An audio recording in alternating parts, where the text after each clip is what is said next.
Hello students, welcome to the class. I am Yogita. Our subject is nutrition for nurses, and today we are going to discuss about water. Y'all may be very familiar with the water because our life is depending on water.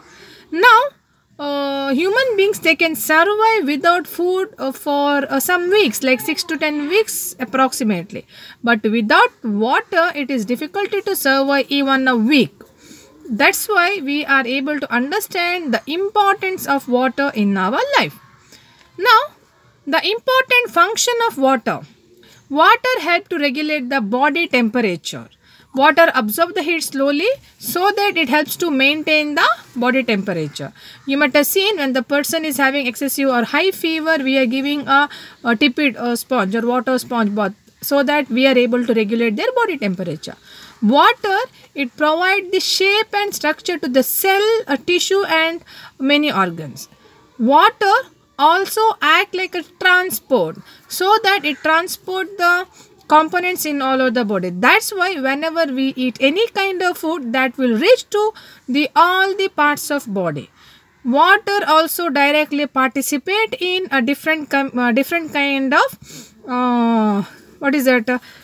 kind of chemical reactions. Okay, now also certain biochemical process, they want water. Now apart from that, water act like a lubricant.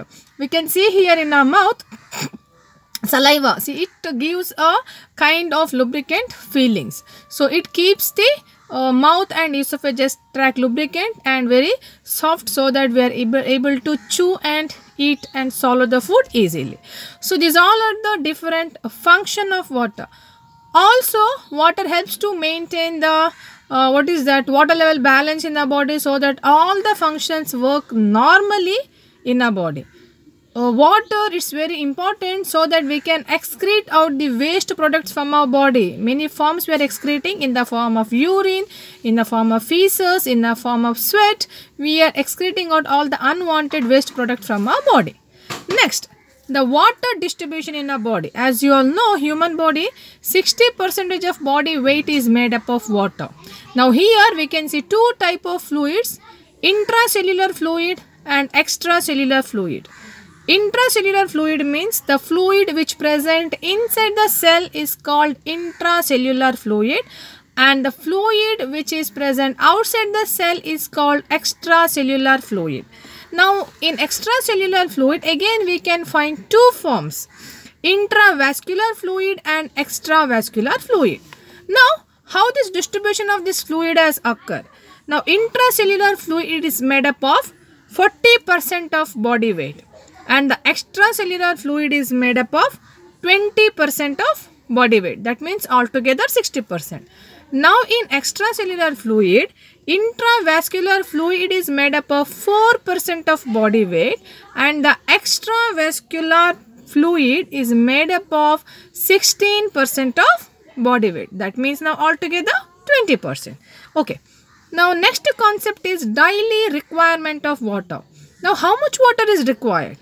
Now this question has to be answered by each individual differently because every individual need will be different. So approximately 2 to 3 liter water that we can intake. Now the intake is completely depending on the output, how much we are giving out. Now sometimes depending on the weather, depending on the environment where you are living, depending on your work, your physical activity, what you are doing, based on that water requirement may be increased. For example, now summer season, we are drinking lot of water. It's not 3 liter, it may be a 4 to 5 liter, but still we don't find any problem.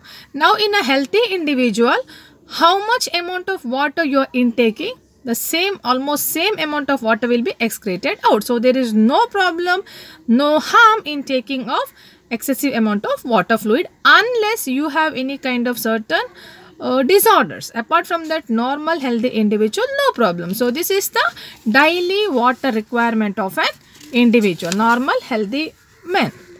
Now next concept is water turnover.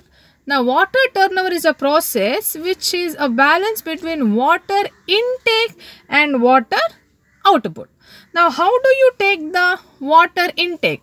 Water turnover means is a process. How much I intake, how much I give the output. Now how do you take the intake? Now how do you intake is in two forms: endogenous sources and exogenous sources. Now exogenous sources means what liquid we are directly taking, like we are drinking tea, coffee, water, beverages. So directly what we are taking to our body, they are the exogenous sources of water. Now endogenous sources of water means whenever this food oxidation process take place, that time whatever the food stuff we eat, that will help us to get some kind of water, some percentages of water. So whatever the water we get because of food stuff what we eat, that is called endogenous source of water. So this is the way how we do the intake.